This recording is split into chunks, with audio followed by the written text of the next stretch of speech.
Feliz sábado, igreja. Um bom dia a todos, irmãos e amigos que nos visitam.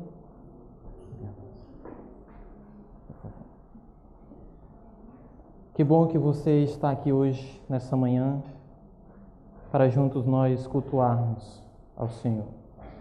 Eu costumava brincar quando dava a lição ali na escola sabatina para os jovens, dizendo que nós não viemos aqui assistir um culto.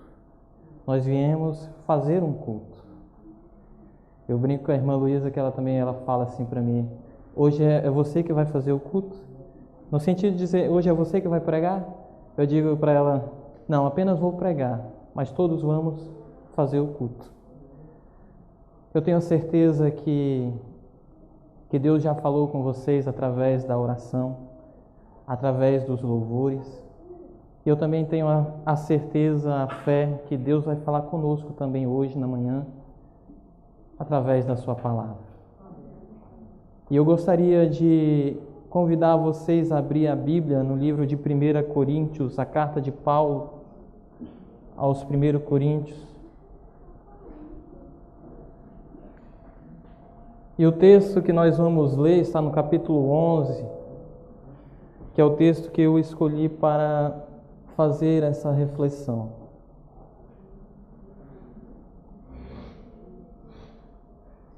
Primeira Coríntios, capítulo 11, e o versículo que nós iremos nos deter é apenas o versículo 1.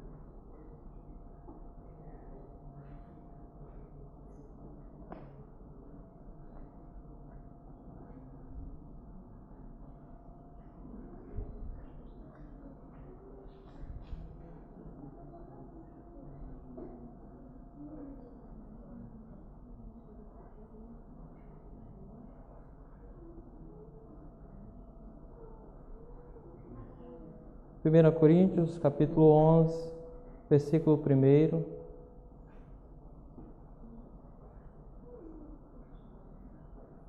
Ainda algumas pessoas folheiam a Bíblia, vamos aguardar um minutinho. É um texto muito conhecido, entretanto o tempo está bom, não precisamos atropelar as coisas, podemos esperar um pelos outros. Se você porventura não tem uma Bíblia, você pode acompanhar aqui. E diz assim o texto: sede meus imitadores, como também eu de Cristo. Algumas versões dizem ainda: tornem-se meus imitadores, como eu sou de Cristo.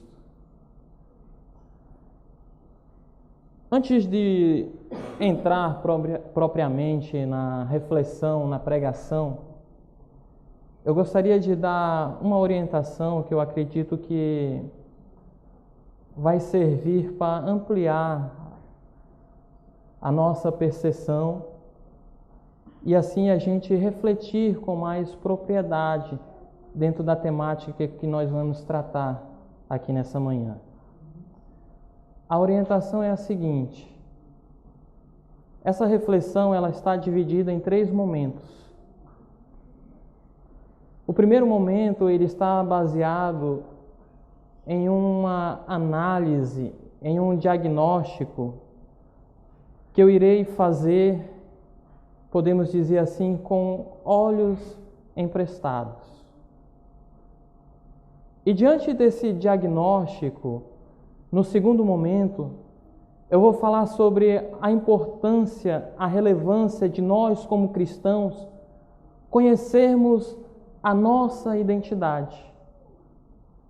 E por fim, mas não menos importante, no terceiro momento eu irei falar sobre os desafios de ser cristão dentro dessa análise, dentro desse diagnóstico que eu irei fazer, eu irei apresentar aqui, com olhos emprestados de um homem chamado Charles Taylor.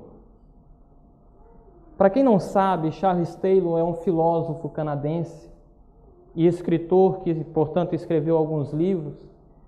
E dentre os livros que ele escreveu um que é o que importa para nós aqui, chamado Fontes do Self. A construção de uma identidade moderna.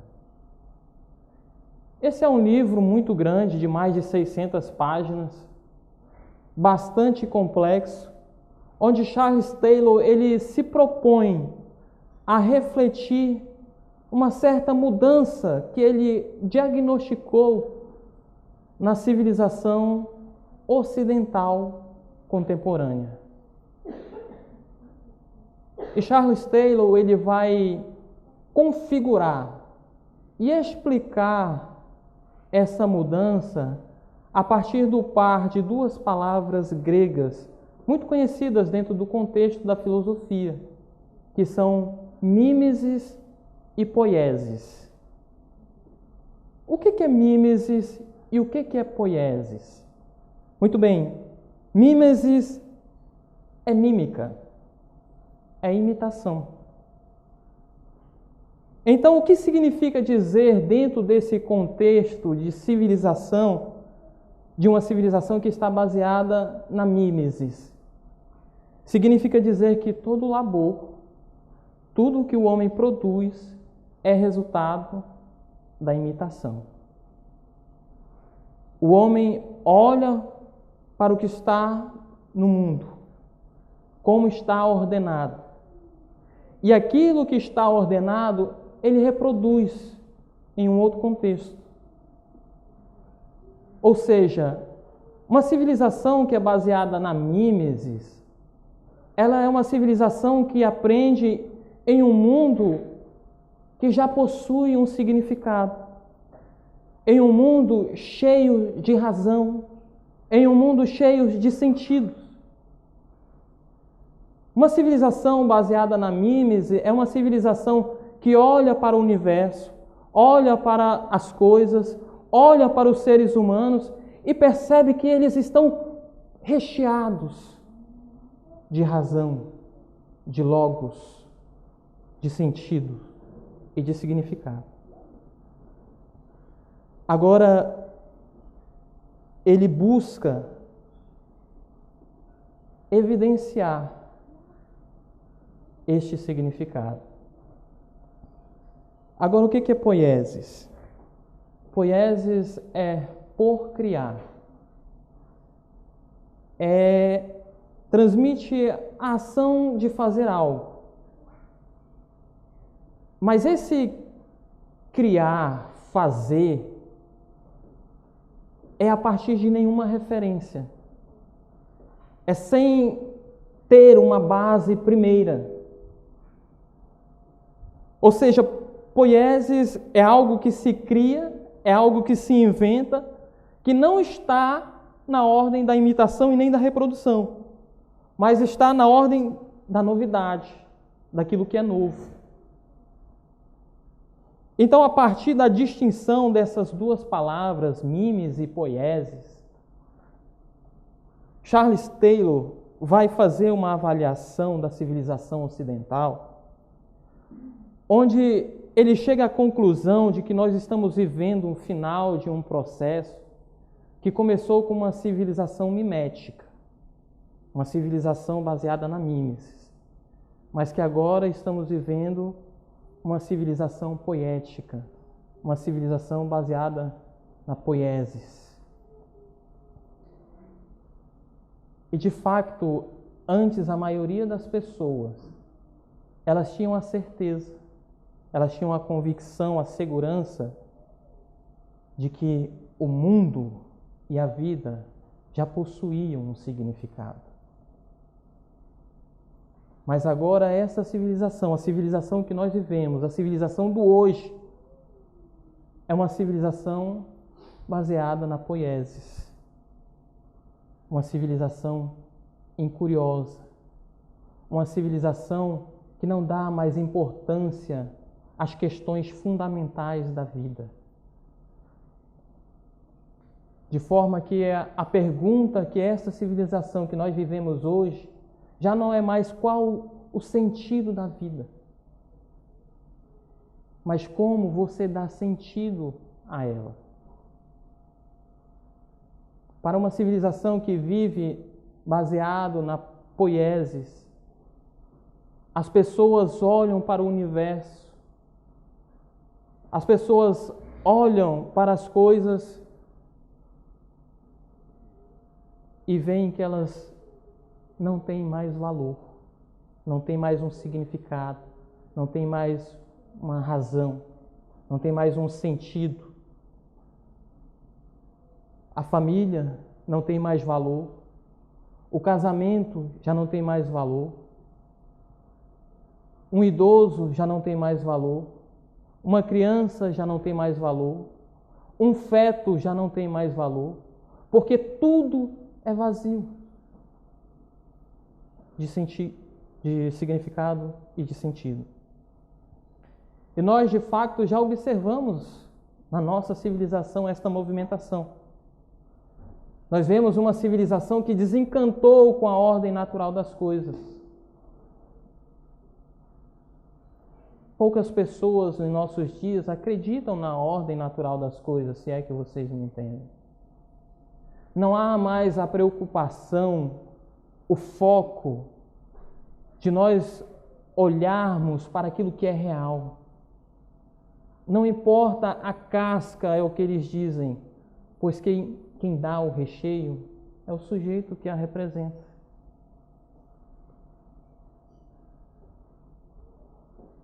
Então, diante desse diagnóstico relativista, eu acredito que, ou melhor, estou cada vez mais convencido de que nunca se foi tão necessário nós falarmos sobre a nossa identidade como em nossos dias. Porque falar de identidade, de maneira geral, para o homem, é falar daquilo que nos representa, é falar daquilo que nos identifica. E ainda mais falar de identidade para um cristão é falar da sua própria essência, é falar daquilo que dá sentido à sua vida, daquilo que dá sentido ao significado da sua vida. Mas antes de nós entrarmos propriamente na questão, é importante a gente responder a seguinte pergunta: quem é que tem a competência e a autoridade para dizer quem você é?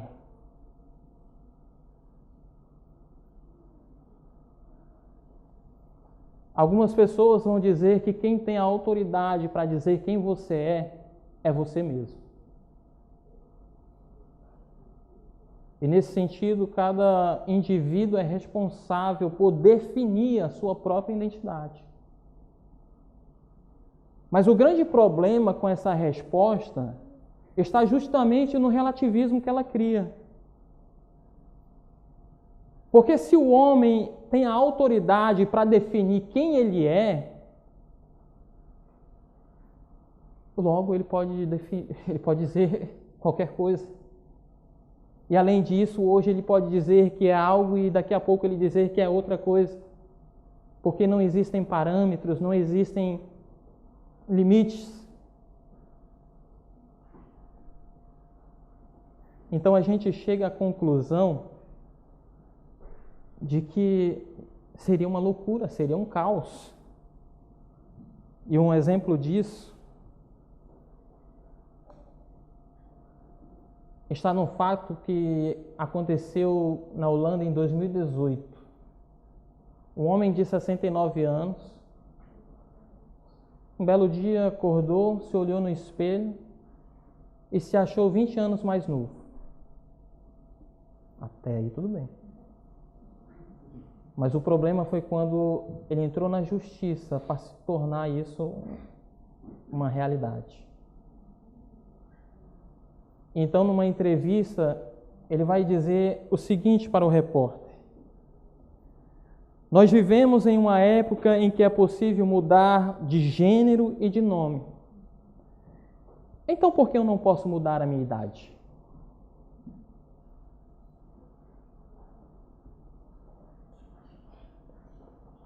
Quem é que tem a autoridade para dizer quem você é?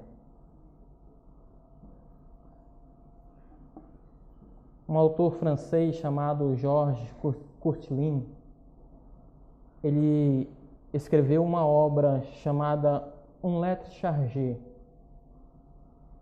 E nessa obra existe um funcionário dos Correios, que trabalha nos Correios,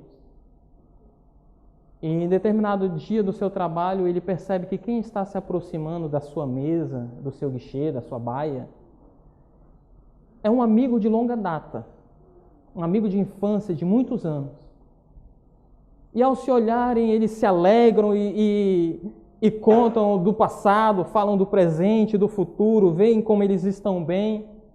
Até que aquele amigo que chegou ali no correio explica que está ali porque ele foi buscar uma carta que está registrada no seu nome.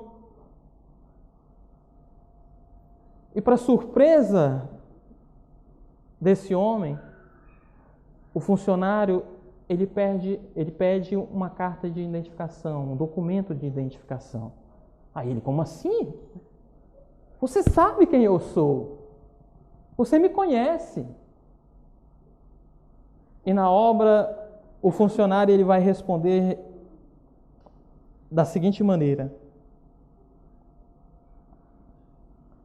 reconheci você como homem no mundo, mas como funcionário eu ignoro quem você é. Ou seja, aquilo que você diz sobre você não tem validade. Não tem valor, não serve. É preciso que um documento diga quem você é. Eu não sei se já aconteceu isso com vocês, mas já aconteceu comigo, não propriamente comigo, mas certo dia eu estava no banco a realizar um processo e tinha um senhor na minha frente que ele queria, pelo que eu percebi, eu estava observando, realizar um simples depósito. Ele tinha o IBAN, o NIB, ele tinha o dinheiro e estava dizendo enfaticamente quem ele era. Mas mesmo assim, o funcionário do banco não realizou o seu depósito, porque ele não tinha nenhum documento de identificação. Aquilo que nós dizemos sobre nós mesmos não serve. É preciso que um documento diga quem nós somos. Mas o grande problema desse documento, que muito provavelmente todos vocês têm aí na carteira, é que ele não consegue expressar a plenitude e a essência daquilo que vocês são.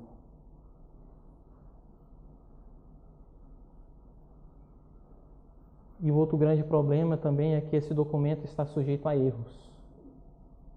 Eu e a Lisley, nós temos uma amiga que foi registrada com 10 anos de diferença.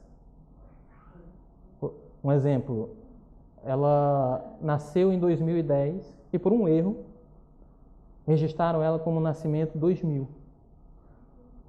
E a gente brinca com ela dizendo que pelo menos ela vai poder aproveitar a reforma com antecedência.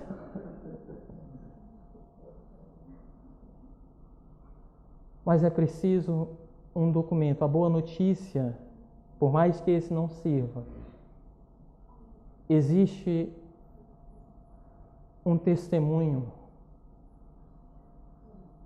mais completo, mais poderoso, mais fidedigno,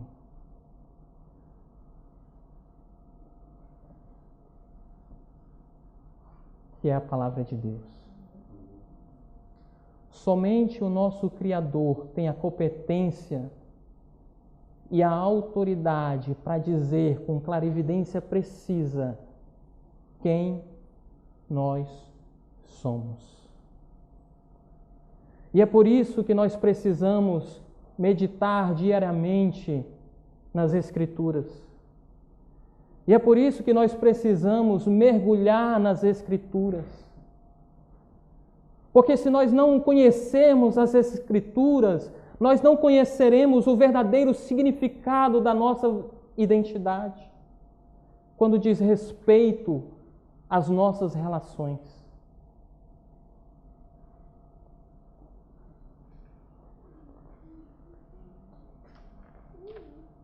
Mas uma vez que nós aceitamos o testemunho e a autoridade das Escrituras quanto à nossa identidade, segundo a ordem do Criador, quais passam a ser os nossos desafios como cristão? Quais seriam os grandes desafios diante daquilo que a palavra diz, quando ela nos diz para sermos imitadores em um mundo em que as pessoas não gostam mais de imitar ninguém? Em um mundo em que as pessoas querem ser autênticas. Em um mundo em que as pessoas estão dizendo vive la différence. Em um mundo em que as pessoas estão celebrando a diferença. Quais são os desafios daqueles que são chamados à imitação apostólica, que por sua vez imitam a Cristo? O primeiro desafio é o desafio do reconhecimento. O reconhecimento de que Deus não quer cristãos criativos, Deus quer cristãos imitativos. Isso significa dizer que tudo que você faz, o que você irá fazer, deve fazer com os olhos em Jesus. Com Jesus no horizonte. Ele é o critério, Ele é a base, Ele é a única pessoa que nós devemos seguir os seus passos em todas as nossas ações.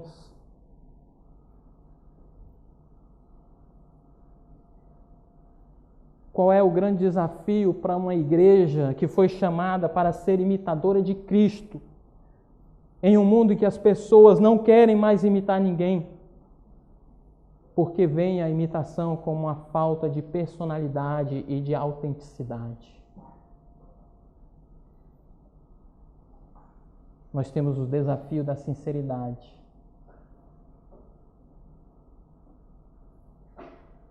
A sinceridade de dizer que nós não somos altamente autênticos, de que nós não somos altamente original. Ninguém pode dizer com todas as letras que é original, que é fruto de si mesmo. Basta nós pegarmos alguém que está aprendendo a tocar um violão, que nós vamos ver que a pessoa que está ensinando vai dizer para o outro que está aprendendo, olha, faz assim. E o que está aprendendo vai imitá-lo. Nós aprendemos um novo idioma imitando. Nós aprendemos um ofício imitando. Nós aprendemos a comer imitando. E um dia desses, uns amigos me convidou para um almoço em convívio. Eu não gosto muito de comer, quem me conhece sabe, fui muito constrangido. E nós estávamos ali a conversar. O pastor Joab fez até uma pregação onde me colocou como referência. Irmãos, não... já melhorei. Mas voltando, nós estávamos ali conversando e foi colocado à mesa umas sementes de abóbora secas. E não é um alimento típico da minha região, então eu estava meio atrapalhado para tirar o que era comestível para poder provar, saborear. Mas aí um amigo chegou comigo e me mostrou a técnica, como se fazia. Ou seja, as coisas se fazem com modelos, com exemplos.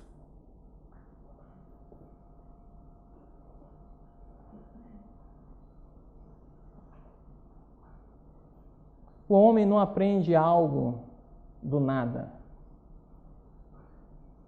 Você é o crente que você é, com certeza graças a uma pessoa. Claro que primeiramente a Deus, mas humanamente falando, a uma pessoa.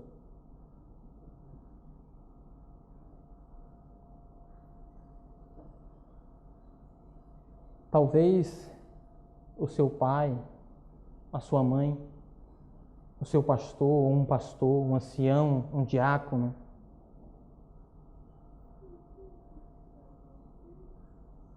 Talvez você olhe para uma pessoa e até diga, não tem nada a ver comigo.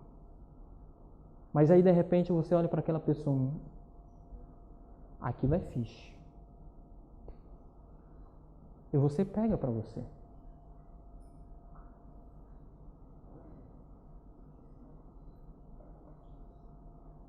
O problema é que o pecado nos faz ter vergonha das coisas mais simples da vida, como, por exemplo, a imitação. Porque nesse mundo poético que nós vivemos, o que tem valor é a autenticidade.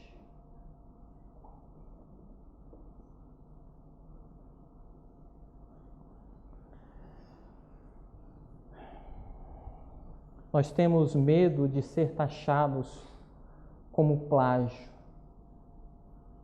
porque imitou é uma farsa, não tem mais valor. Entretanto, nós devemos assumir a cultura e a sinceridade, independente disso, porque nós somos chamados por Deus para sermos imitadores. Nós não somos um cristão que vamos morar no céu sozinhos.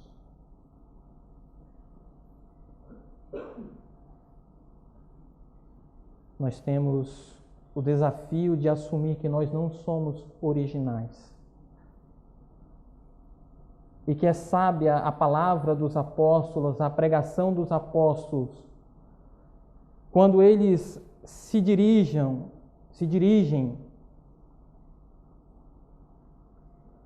àqueles que discipulam para serem um exemplo vivo para os fiéis. A máxima da pedagogia nunca esteve nas palavras, e sim na atitude. Quais são os desafios de um cristão para viver em um mundo que nós vivemos vazio de significado e de sentido? Nós temos o desafio de conhecer quem se imita. Porque nós não podemos seguir um Cristo que nós não conhecemos. E nesse mundo, nessa civilização poética, até mesmo a palavra é vazia. E é você que dá o significado, é você que dá o sentido. Não é importante mais fazer o esforço de compreender o significado, aquilo que as Escrituras quer dizer, mas o que ela significa para mim.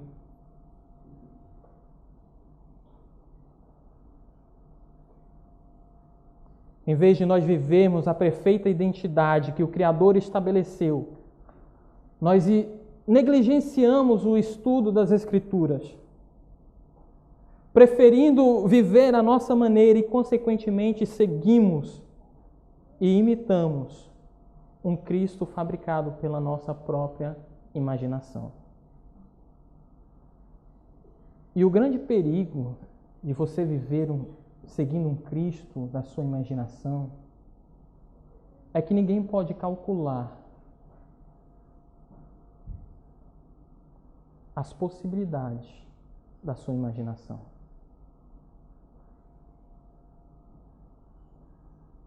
Quando nós não investimos tempo no estudo das Escrituras, quando nós não mergulhamos diariamente nas Escrituras, nós somos tentados a abandonar o caminho da graça e investir toda a nossa força, toda a nossa potência na nossa criatividade. Mas nós não somos chamados para especular uma família. Nós não somos chamados para especular um casamento. Nós não somos chamados para especular uma igreja. Nós não somos chamados para especular um Cristo. A especulação tem o seu peso, tem o seu valor, tem o seu lugar. Mas quando diz respeito a todas essas coisas, só existe Cristo. Nós não temos outra opção a não ser fazer como Jesus fez, como as Escrituras nos ensinam. Nossa mente e nossa imaginação constrói um Cristo que nós podemos seguir naturalmente. Mas quando você consegue seguir um crente, ou melhor, um cristão naturalmente, com as suas próprias mãos, ele não é o Cristo que a Bíblia nos apresenta. Queria nós sermos como um girassol que naturalmente se inclina para a luz do sol.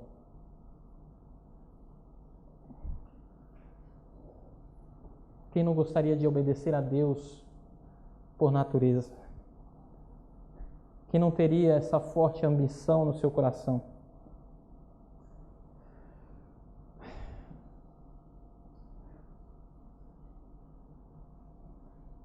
Mas a verdade é que o Cristo das Escrituras, ele só vai ser possível, obedecido pela graça, pela misericórdia de Deus.